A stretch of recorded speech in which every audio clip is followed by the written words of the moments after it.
साल 1923 जब एक आर्कोलॉजिकल डिपार्टमेंट के कुछ रिसर्चर्स इजिप्ट के एक पुराने ताबूत को खोलते हैं, तब उन्हें उस ताबूत के अंदर से कुछ ऐसा मिलता है जिसे देख वो लोग शॉक हो जाते हैं, क्योंकि उसमें टाइम ट्रैवल के सबूत थे।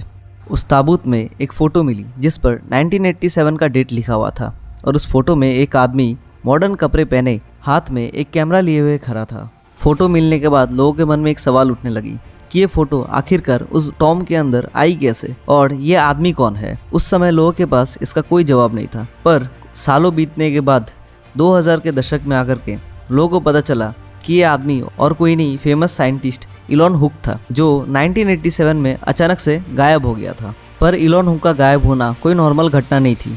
1987 में वो एक टॉप सीक्रेट प्रोजेक्ट पर काम कर रहा था जिसका नाम मिशन क्रोनोस था। मिशन क्रोनोस का बस एक ही मकसद था कि किसी भी तरह से टाइम ट्रैवल को संभव किया जा सके, और इस मिशन को आम जनता से बिल्कुल छुपा के रखा गया। पर जैसे ही इलॉन हुक गायब हुआ, इसके बाद इस मिशन को कॉम्प्लीटली बंद कर दिया गया और अमेरिकन गवर्नमेंट ने इस मिशन को झूठा बताकर नकार दिया। लीक की हुई डेटा बताती है कि यह मिशन वॉर्म होल्स और क्वांटम मैकेनिक्स पर आधारित थी। अब जिसे वॉर्म होल्स के बारे में नहीं पता, मैं उसे बता दूं कि वॉर्म होल्स को आइंस्टीन रोजन ब्रिज भी कहा जाता है। ये स्पेस और टाइम को एक साथ जोड़ता है। ये एक टनल की तरह होता है जिससे कोई एक जगह से दूसरी जगह या फिर एक टाइम से दूसरे टाइम बहुत इजीली पहुंच सकता है, यानी कि आप टाइम ट्रैवल कर सकते हैं। एल्बर्ट आइंस्टाइन की थ्योरी ऑफ रिलेटिविटी के अनुसार अगर कोई चीज़ लाइट की स्पीड से ट्रैवल करती है तो वो फ्यूचर में पहुंच सकती है, यानी कि उसके लिए टाइम बिल्कुल भी स्लो हो जाता है। या फिर ब्लैक होल जैसी बहुत हाई ग्रेविटी वाले एरिया में टाइम बिल्कुल स्लो हो जाता है, और इसे भी आप एक तरह का टाइम ट्रैवल कह सकते हैं, जैसा कि आपने इंटरस्टेलर मूवी में देखा होगा। तो वापस से अपने टॉपिक पे आते हैं। 1923 में जो इलॉन हुक का जो फोटो मिला था, उस फोटो के पीछे कुछ डरावनी चीज़ें लिखी हुई थी, जिसमें इलॉन हुक ने खुद लिखा था, मैं इस टाइम लूप को रोकने का ट्राई कर रहा हूँ, पर ये कभी रुकेगा नहीं और मैं इसमें फंस चुका हूँ। ईयर 1980 और ज़्यादा खुदाई के बाद एक और फोटोग्राफ सामने आती है जिसमें इलॉन हुक वापस से दिखता है, लेकिन इस बार इलॉन हुक काफ़ी बूढ़ा हो चुका था और उस फोटो के पीछे डेट 2025 की लिखी हुई थी। रिसर्चर्स ये सोच के दंग रह गए कि एक व्यक्ति 3 अलग अलग टाइमलाइन पर कैसे मौजूद हो सकता है, और हर फोटो के पीछे एक ही चीज़ लिखी हुई थी कि इस टाइम लूप को टाला नहीं जा सकता है।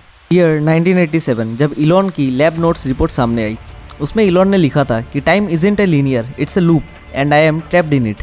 यानी कि हम जैसा सोचते हैं कि एक बार समय चला गया तो वापस नहीं आता, ये सच नहीं है। टाइम एक लूप की तरह है जो बार बार रिपीट होता है और मैं इसमें फंस चुका हूँ। पर कहानी का तो मेन ट्विस्ट तब आता है जब साल 2023 में कुछ रिसर्चर्स वापस से उस टॉम को खोलने का फैसला करते हैं। जब उन्होंने इस टॉम को खोला, उसके अंदर उन्होंने एक कैमरा पाया। ये वही कैमरा था जिसको लेकर इलॉन हुक फोटो में खड़ा था। जब उन्होंने कैमरा से फिल्म को डेवलप किया तो उसमें से एक फ़ोटो सामने आई। ये फ़ोटो को देखकर सब लोग हैरान हो गए, क्योंकि फ़ोटो में वो रिसर्चर्स खुद ही थे।